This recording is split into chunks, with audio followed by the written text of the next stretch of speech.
fatigué. TV Soleil vous présente Flash Country. Et voici votre animateur, Rolando L'Étranger. Il n'a pas raconté sa vie. Bienvenue à Flash Country. Cette semaine, nous recevons l'excellent auteur, compositeur, interprète, Joël Bizier. Hey, salut Joël, comment ça va? Bien, allô Yvan. Ça fait longtemps qu'on ne s'est pas vu. Ben, bon petit bout. Contente de te voir. Oui, merci. Nous autres, aujourd'hui, ici, on te reçoit. Sais-tu pourquoi? Pour que tu nous parles de toi. Parce que les gens à la télévision et à la maison, ils veulent entendre parler de toi. Des fois, on parle d'autres artistes en même temps, mais nous autres, ici, c'est toi qu'on veut savoir. Comment ça va dans ta carrière? Ça va très bien. Je suis en écriture, mais ce qui arrive, c'est que ça tarde pour mon album, parce que j'écris beaucoup pour les autres. Alors, mais à un moment donné, il va falloir vraiment là, que je prenne le temps de terminer tout ça afin d'offrir un nouvel album. En plus des festivals puis tous tes contrats que tu as à part ça? Les festivals, ensuite, je fais beaucoup d'animations de scène aussi. Alors, dans certains festivals, je suis l'animatrice là, pour le week-end complet. J'ai des festivals que je suis en spectacle. Il y a plein de choses, l'écriture, la peinture, j'adore peindre. Et profiter du plein air. C'est ça, c'est un peu ce que j'aime faire. Ah, puis j'ai entendu parler aussi que tu faisais l'émission de Patrick Normand dans pas long. Oui, je vais descendre pour l'enregistrement de l'émission. Et c'est quand même une belle histoire pour le Mode Country et moi. Pratiquement à chaque année, je suis là. Et j'aime ça. Je me retrouve avec... c'est une petite vacance, hein. On part la veille, on enregistre, on revient le lendemain, on se retrouve entre amis. Puis c'est plaisant, puis c'est une bonne émission.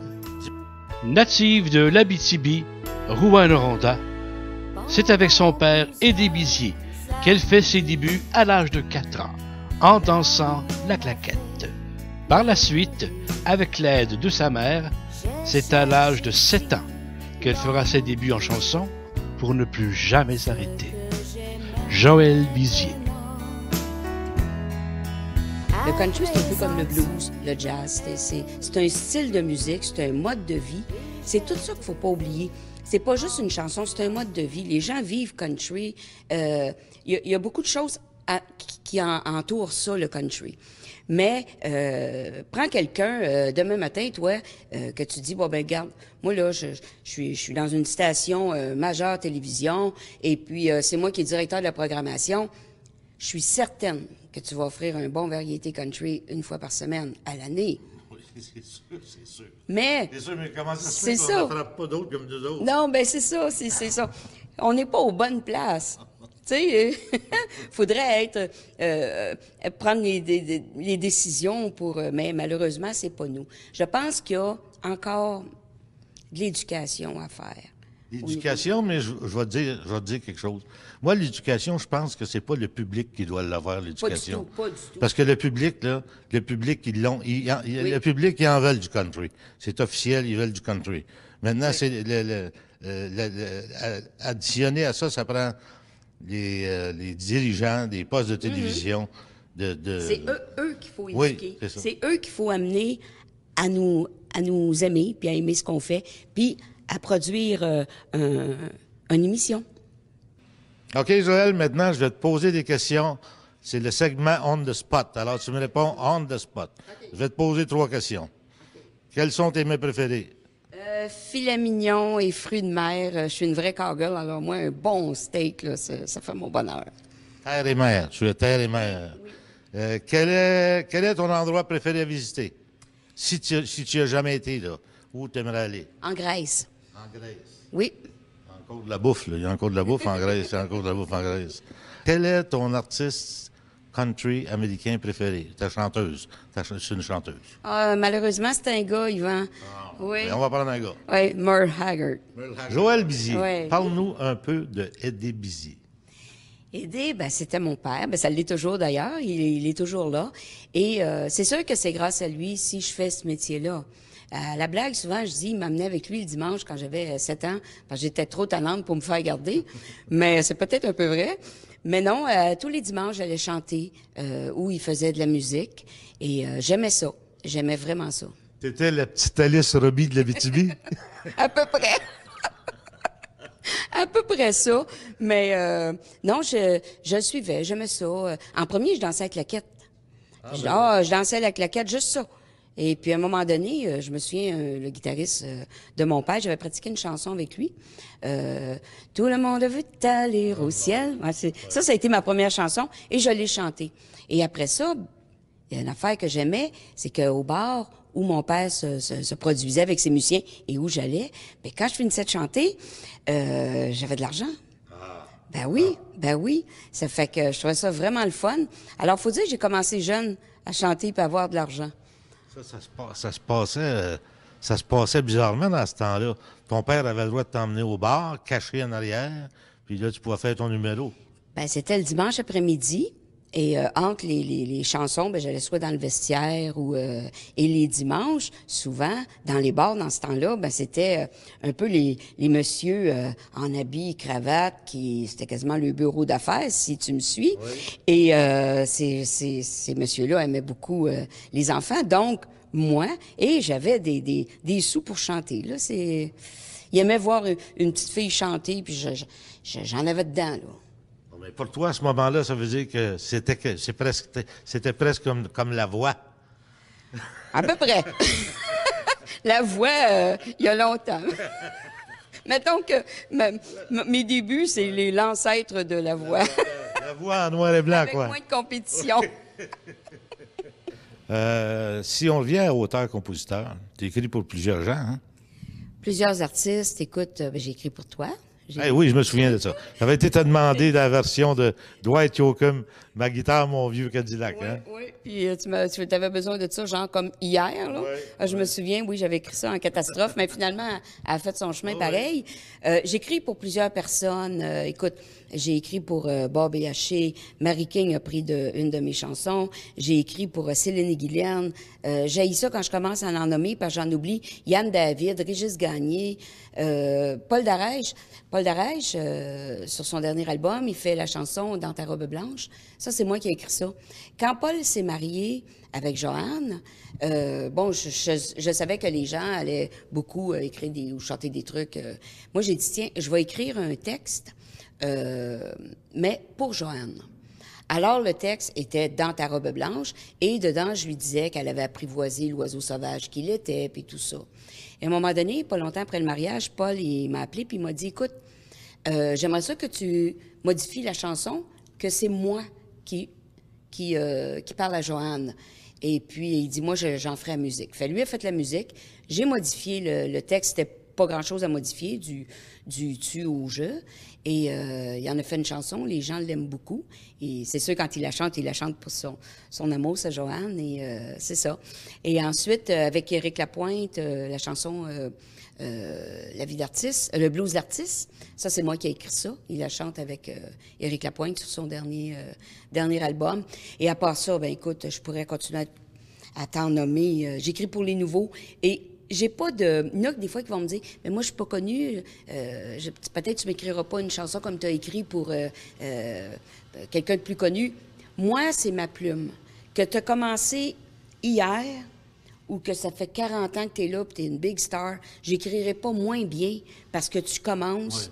Oui. Moi, c'est mon écriture, c'est mon âme. J'écris avec mon âme. Maintenant, parle-moi de tes magnifiques tournées avec Raymond Rouleau, Adé Gagnon, tout ça, dans le temps, comment ça se passait? Ça, c'est des beaux souvenirs. Et ça, c'est des choses que... On parlait tantôt des artistes qui arrivent. Ça, c'est des choses qu'ils pourront pas vivre. Parce que, monétairement parlant, oublie ça, une tournée, c'est trop cher maintenant. Mais j'ai eu la chance de faire ça. On partait 2 mois. On travaillait à tous les soirs. De temps en temps, on avait un lundi de relâche. Mais là, on se promenait partout. Gaspésie, Nouveau-Brunswick, les îles de la Madeleine, la Côte-Nord, Basse-Côte-Nord, l'Abitibi, Nord de l'Ontario. Et là, c'était tous les soirs. Le band, on était 3 musiciens. Il y avait 3 musiciens. Moi, j'étais l'acte féminin. Même j'étais une adolescente, jeune adolescente. Il y avait, mettons une tournée avec Raymond Rouleau. Il y avait Raymond Rouleau. Il y avait un comédien. Toujours un comédien, animateur. Lui, il nous présentait, puis il faisait de la comédie. Ensuite, les musiciens, moi. Et de temps en temps, il pouvait avoir un acte masculin, mais on appelait ça un acte dans ce temps-là, un chanteur, un artiste masculin, mais plus souvent qu'autrement, c'était un comédien, l'artiste en tête, Raymond Rouleau, Adé Gagnon aussi. j'ai fait des tournées avec Adé Gagnon. Et Adé, on l'appelait mon oncle Doda. Adé Gagnon, c'est un monsieur pour qui j'ai beaucoup de respect. Et il était courageux parce qu'il partait avec son band, c'était des kids, là. Jules Turcotte, Daniel Bélanger. Je pense que c'était Robert qui était à Baisse, Robert Doyon, si je me trompe pas. Robert Doyon, c'est notre directeur aussi. Oui, c'est ça. Je pense que c'est lui qui était à la Baisse. Il me démentira, là. Mais, il y avait moi qui allais chanter. Mais là, il partait avec une gang de kids dans sa vanne. Écoute, les coups pendables que les gars ont fait. Pas moi, je suis un ange. Mais je te dirais que mon ri. C'est la bonne école. Je suis contente parce que j'ai travaillé avec Tiblan Richard. J'ai travaillé avec Paul Brunel, Marcel Martel. On parlait à Adé Gagnon, Raymond Rouleau. Tous ces personnages-là, Roger Miron. Puis ça n'a pas de prix. Moi, je vais te donner raison là-dessus. Parce qu'on verra plus ça souvent, des choses comme ça. Non. Avec eux, là, j'ai vraiment appris. J'ai appris, ça a été mon université, si tu veux, mon école. C'est le temps, tu te changes pas 3 heures avant d'embarquer sur la scène. Tu te changes juste avant d'embarquer sur la scène. Tu t'assois pas avec ton linge de scène. Tu mets un vieux tissu par terre pour pas que tes pantalons traînent à terre. Écoute, la bonne école. Tiblan Richard, lui, c'était garde, tu manges pas avant de monter sur la scène. Moi, j'aimais manger des patates frites, tout ça. Non, tu soupes, puis au moins 3 heures avant de monter sur la scène, tu manges pas. Alors, tu sais, c'est tous des trucs qu'à un moment donné, tu te dis, ben tabarouette, ils m'ont laissé quelque chose. Des fois, c'est des petits trucs de même. Mais ça m'a aidé à devenir l'artiste que je suis maintenant. Il y a combien de disques sur le marché maintenant? Avec les compilations, c'est 16 ou 17. J'ai des compilations, albums de Noël, tout ça, ma collection Country Tuxedo, donc c'est 16 ou 17. 16 ou 17. Des projets pour l'avenir? Oui, projet d'album, c'est sûr. J'en parle tellement, je me dis à un moment donné, le monde va dire, vas-tu le faire? Oui, je vais le faire. C'est sûr qu'à un moment donné, j'ai eu une réflexion à me dire, est-ce que je fais un autre album? Parce que la technologie, c'est le fun, on avance, puis oui, à un moment donné, faut évoluer. Sauf qu'il y a un prix à payer pour tout ça.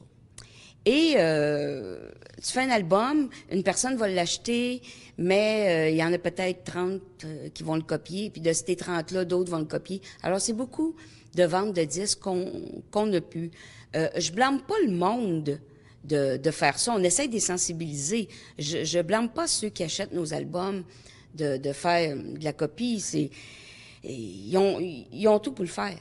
Ils payent tu vas payer un ordi ou tu vas payer pour faire une copie d'album ou tu veux faire de la copie.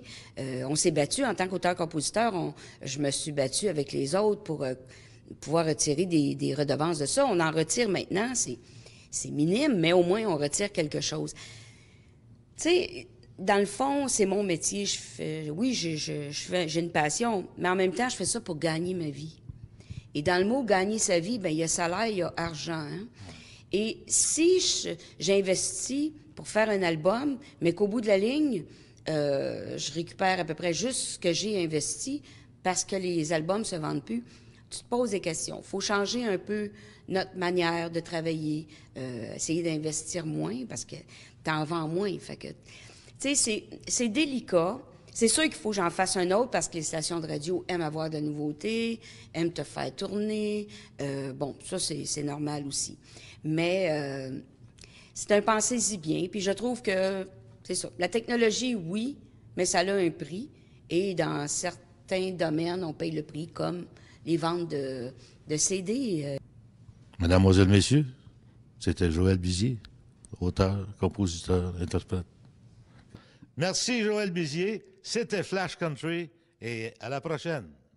Ici Joël Bizier. Je veux dire un gros merci à toute l'équipe de Flash Country. J'espère que vous avez aimé.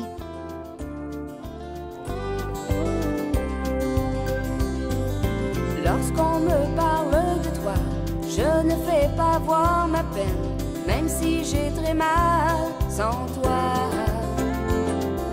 Je souris toujours quand même en me disant qu'un beau jour, dans mon cœur... TV Soleil vous invite à nous suivre sur notre page Facebook. TV Soleil, c'est beau la vie. J'essaie d'oublier que tu es mon seul amour.